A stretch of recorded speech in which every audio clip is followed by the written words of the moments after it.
Hi, Jason Dixon here with Newberger & Company for your training tip for Tuesday.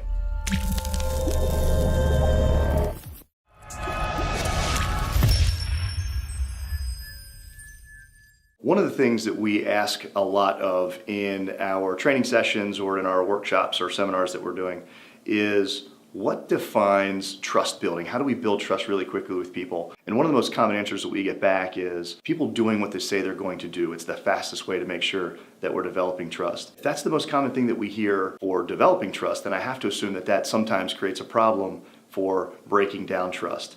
And this really shows up in the sales process. So what we're going to be focusing in on today is this idea of people not keeping their commitments.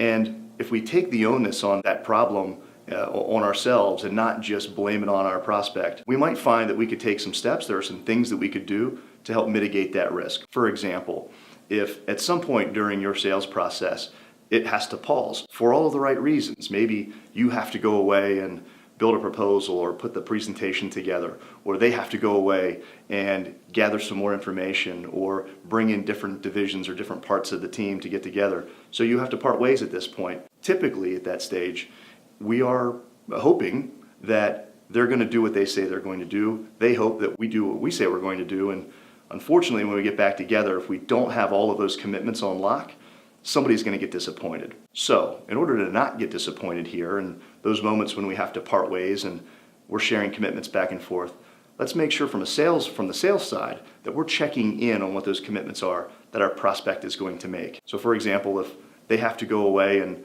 bring a team back together, what we might say in that moment is, great, when we get back together, we're going to go through the presentation, we're going to make sure that we bring the rest of the team back up to speed on what we've talked about, make sure that the budget lines up with what we've talked about, and the solutions that we're presenting solve all of those problems.